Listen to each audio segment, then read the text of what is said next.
अगर तुम मिल जाओ जमाना छोड़ देंगे हम। अगर तुम मिल जाओ जमाना छोड़ देंगे हम। अगर तुम मिल जाओ जमाना छोड़ देंगे हम। तुम्हें पाकर जमाने भर से रिश्ता तोड़ देंगे हम। अगर तुम मिल जाओ जमाना छोड़ देंगे हम। अगर तुम मिल जाओ जमाना छोड़ देंगे हम। जी नमस्कार, मैं विजय राजपुष्प और आपके अपने ही channel learner eyes by VRP पे स्वागत है। तो आइए हम लोग आज स्टार्ट करते हैं एक और नया चैप्टर सीडीपी के तहत। रोज की तरह आज भी मैं आपके लिए लेकर आया बिल्कुल नया। आज चैप्टर का नाम है एक्शन रिसर्च। लेकिन एक याद रखिएगा, पढ़ाई तो जिंदगी भर चलती रहेगी, जान है तो जहान है। लेकिन आप एक और ध्यान रखिएगा, आप जो कर रहे हैं उसका प्रतिदिन एक, आप सोने से पहले एक डायरी में मेंशन कीजिए कि आपने जो आज पढ़ाई किया क्या वह सीटेट से रिलेटेड है, या आपने सीटेट की तैयारी के लिए जो कदम उठाए हैं क्या उसमें आपने कुछ नए चीज सीखे हैं। और उसका जो मापदंड होगा आपका प्रीवियस ईयर क्वेश्चन को सॉल्व करके देखेंगे, और जो भी आपको कमियां झलकेगी उस कमी को क्या करेंगे, आप अपने डायरी में लिखे और कल का प्लान भी लिखे और इस तरीके से अपने मंजिल की ओर बढ़े। लेकिन केवल पढ़ते रहने से सफलता नहीं मिलेगी, आपको एक सृजनात्मक सोच के साथ, प्लानिंग के साथ आपको तैयारी करनी पड़ेगी। और आपका पर जो गुरुत्वाकर्षण का एक प्रभाव पड़ता है, जो आप सफलता के नजदीक पहुंच के पीछे हो जाते हैं, उसके लिए आगे बढ़े, आप उस बाधा को तोड़े। और उसके लिए चाहिए आपके दिल में लगन और आपकी चाहत जो होगी पूरा। आप जब प्रतिदिन 5 मिनट कम से कम सीटेट के बारे में लिखने पर देंगे कि आप क्यों पाना चाहते हैं, क्यों जरूरी है, आपको पाने के बाद क्या मिलेगा, वो सारे ख्वाब और वो सारी चीजें आप एक नोटबुक में रोज नोट करें। तो आइए, आपका टाइम बहुत ही कीमती है, उसको बिना बर्बाद करे हुए आते हैं पॉइंट पे। एक्शन रिसर्च के बारे में जानते हैं। क्रियात्मक अनुसंधान जिसे देने का जो काम किया था स्टेफ एन कोर 1926 में दिया था। और एक और बात समझिएगा, ये एक्शन रिसर्च होता क्या है। तो एक्शन रिसर्च जो होता है, क्रियात्मक अनुसंधान जो होते हैं वह विद्यालय आधारित होते हैं। ये पूरी तरह से विद्यालय में तत्काल उत्पन्न हुई समस्या के तत्काल समाधान के लिए किया जाता है। मान लीजिए कि बच्चे क्या कर रहे थे, एग्जाम में नकल कर रहे थे, तो जो समस्याएं आई उसको तत्काल समाधान के लिए इसका उपयोग किया जाता है। वो होता है आपका कौन सा, क्रियात्मक अनुसंधान। दूसरी बात, विद्यालय की कार्य प्रणाली में सुधार एवं परिवर्तन के लिए भी इसका प्रयोग किया जाता है। क्योंकि विद्यालय की जो कार्य प्रणाली होती है उसमें आप जानते हैं कि बहुत सारी कमियां होती है। कभी कभी बच्चे के बदमाशी के कारण, शिक्षकों के लापरवाही के कारण, या बहुत सारे और चीजें होती है जिसके कारण विद्यालय की जो कार्य प्रणाली होती है उसमें रुकावट आने लगती है। तो उसमें सुधार और परिवर्तन के लिए भी जो कदम उठाए जाते हैं वह किसके माध्यम से उठाए जाते हैं, क्रियात्मक अनुसंधान, जिसे हम एक्शन रिसर्च के नाम से भी जानते हैं।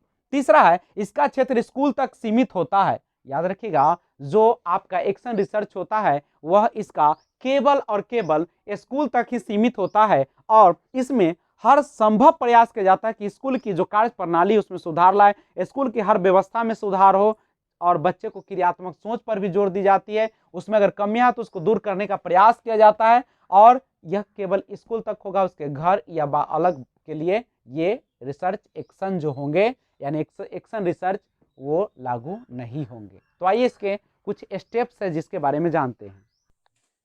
देखिएगा, क्रियात्मक जो अनुसंधान है, एक्शन रिसर्च, उसके 6 स्टेप्स होते हैं जिसके आधार पे हम अपनी स्कूल प्रणाली में सुधार ला सकते हैं। देखिए, जनरली आप जो जान रहे थे कि एक्शन रिसर्च जो होती है वह होता क्या है, तो वह विद्यालय में प्रदान की गई सुविधा और विद्यालय के जो समस्याएं आती है उसको तत्काल ये समाधान करने का एक तरीका है एक्शन रिसर्च। इसमें स्टेप्स 6 होते हैं। देखिए कौन कौन से। समस्या अवलोकन, सबसे पहले आप जानते हैं कि आप जब विद्यालय में होते हैं तो वहां अनेकों प्रकार की समस्याएं आती रहती है।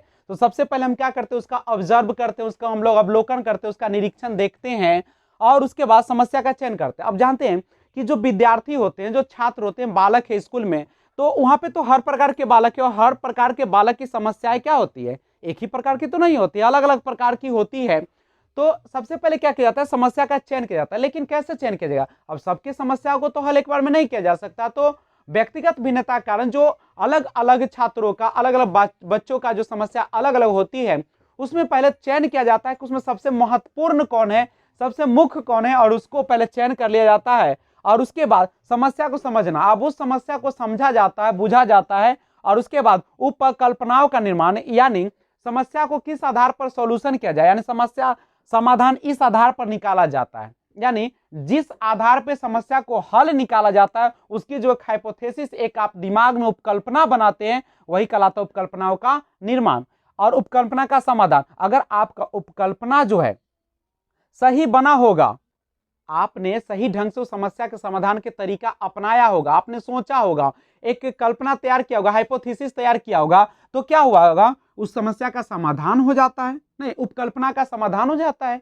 और जब उपकल्पना का समाधान हो जाता है तो अब फिर हम क्या करते हैं, उसको समाधान करते, सत्यापन करते कि जो आखिर मैंने जो सोचा हाइपोथेसिस वो सही है या नहीं है। उसके बाद लास्ट में समस्या का क्या हो जाता है, समाधान। फिर से एक बार देख लीजिएगा, सबसे पहले आप विद्यालय में समस्या जो होती है उसका अवलोकन करते हैं, आप उसको देखते हैं, उसको देख के निरीक्षण करते हैं। उसके बाद सबका अलग अलग समस्या आता है, उसमें से जो मुख्य समस्याएं होती है सबसे ज्यादा उसको चयन किया जाता है, या सब में जो कॉमन पाया जाता है समस्या उसको चयन कर लेते हैं। उसके बाद आई हुई समस्या को समझते हैं हम लोग, उसका उपकल्पनाओं का निर्माण, यानी समाधान इस आधार पर निकाला, यानी किस आधार पर समाधान को निकाला जाए उसके बारे में आप एक हाइपोथेसिस, एक उपकल्पना बनाते हैं, और उसके बाद उपकल्पना का समाधान करते हैं, जो आपने बनाया है उसको आप लागू करते हैं, और उसके बाद क्या करते हैं, जो बनाया सही या गलत है उसकी हम सत्यापन करते हैं, और लास्ट में आपका समस्या क्या हो जाती है, बच्चों की समाप्त हो जाती है। और इस तरीके से आपके विद्यालय का कार्य सुचारू रूप से चलता है, और बच्चे को सृजनात्मक बनाने में मदद मिलता है, उनकी समस्याएं भी दूर हो जाती है, और विद्यालय का स्तर भी क्या हो जाता है, अच्छा हो जाता है। तो ये थे 6 स्टेप्स एक्शन रिसर्च के। ध्यान दीजिएगा, एक्शन रिसर्च और बेसिक रिसर्च में क्या अंतर होते हैं।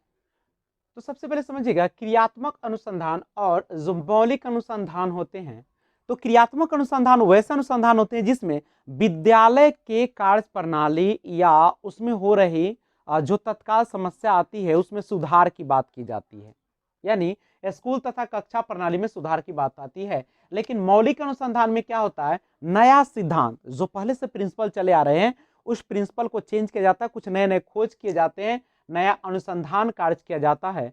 यह जो होता है, आपको पता है कि क्रियात्मक अनुसंधान केवल विद्यालय तक ही सीमित होता है, तो इसका क्षेत्र जो होता है सीमित होता है। लेकिन यह व्यापक क्षेत्र, चूंकि ये रिसर्च है, ये शिक्षा के क्षेत्र में रिसर्च का काम करती है, यानी अनुसंधान का काम करती है, तो ये व्यापक क्षेत्र है। इसमें कौन कौन इन्वॉल्व होते हैं, कौन कौन शामिल होते हैं, तो क्रियात्मक अनुसंधान जो होता है उसमें आपके शिक्षक रहते हैं, वो आपके प्रिंसिपल रहते हैं, और सुपरवाइजर जो होते हैं वह शामिल होते हैं, टीचर, प्रिंसिपल एंड सुपरवाइजर। और इसमें केवल कौन रहते हैं, रिसर्चर, जो कि अनुसंधान कार्य को करते हैं, नए नए खोज करते रहते हैं, नए नए सिद्धांत निकालते हैं, बच्चे के विकास के लिए नए नए तरीका अपनाते रहते हैं, वो शामिल होते हैं। यह जो होता है क्रियात्मक अनुसंधान लचीला होता है, एक से ज्यादा उपाय बहुत सारे दिखाते हैं, लेकिन यह जो होता है मौलिक अनुसंधान वह अलचीला होता है। तो आज बस फिर इतना ही, मिलते हैं फिर नेक्स्ट वीडियो में, अगले वीडियो में लेकर आता हूं एक और महत्वपूर्ण टॉपिक। तब तक बने रहिए इस चैनल पर। अगर आप नए व्यूअर्स हैं तो आप इस चैनल को सब्सक्राइब कीजिए और बेल आइकन को ऑल पे जरूर प्रेस कर दीजिएगा, ताकि जब भी मैं वीडियो अपलोड करूंगा आपको सबसे पहले नोटिफिकेशन मिले। Thanks for watching, keep watching. जय हिंद, जय भारत, वंदे मातरम। ध्यान दीजिएगा, भारत का जो पहला खुला विश्वविद्यालय था, ओपन यूनिवर्सिटी, जिसका नाम था डॉक्टर भीमराव अंबेडकर विश्वविद्यालय, जिसकी स्थापना की गई थी हैदराबाद में, और 1982 ईस्वी में इसकी स्थापना हुई थी। देखिए, आप जानते हैं कि खुला विश्वविद्यालय वैसा विश्वविद्यालय होता है जिसमें हम लोग दूरस्थ शिक्षा का व्यवस्था भी करते हैं, जहाँ पे बहुत सारे लोग पढ़ते हैं, बहुत ज्यादा संख्या में रहते हैं। इग्नू की स्थापना हुई थी 1950 ईस्वी में, और NIOS, इसका फुल फॉर्म है national institute of open schooling, इसका हेडक्वार्टर मुख्यालय जो है नोएडा में, उत्तर प्रदेश के, और इसकी स्थापना की गई थी 1979 ईस्वी में। तो आज हम लोगों ने देखा शिक्षा क्या होता है, शिक्षा के कितने प्रकार होते हैं, और शिक्षा की एजेंसियां कौन कौन सी होती है, और भारत का पहला विश्वविद्यालय कौन सा है, इग्नू की स्थापना कब हुई, और NIOS का फुल फॉर्म, इसका मुख्यालय कहाँ, और इसकी स्थापना कब की गई। तो आज के वीडियो में बस इतना ही, और फिर मिलते हैं अगले पार्ट में कुछ और विशेष लेकर। तो तब तक आप लोग अपने तैयारी में लगे रहे। हाँ, कुछ स्ट्रेटजी है जो आप अपना सकते हैं। सबसे पहले आप अपना जो तैयारी करते हैं उसके लिए प्रीवियस ईयर प्रतिदिन कम से कम एक जरूर सॉल्व करें, और प्रत्येक ऑप्शन, चारों ऑप्शन को डिस्कशन के साथ आप अपनी जो कमजोरियां हैं उससे दूर करें। और दूसरी बात, आपका जो एम है सीटेट निकालने का, उसमें प्रीवियस ईयर बनाइए, और मेरा वीडियो है उस वीडियो को देखिए जो कि उपलब्ध होगा लर्नर आइज बाय VRP पे आपको उपलब्ध है। यहाँ पे सारा CDP का कोर्स डाल दिए गए हैं, आप CDP का सारा वीडियो देख सकते हैं। और उसके बाद आप अपने दिमाग में किसी और चीज़ों को ना लाए और ध्यान को केंद्रित करें सीटेट की ओर, और ज़्यादा से ज़्यादा आप मेहनत करें और अपनी सफलता की ओर एक कदम और बढ़ाएं। Thanks for watching. जय हिंद, जय भारत, वंदे मातरम।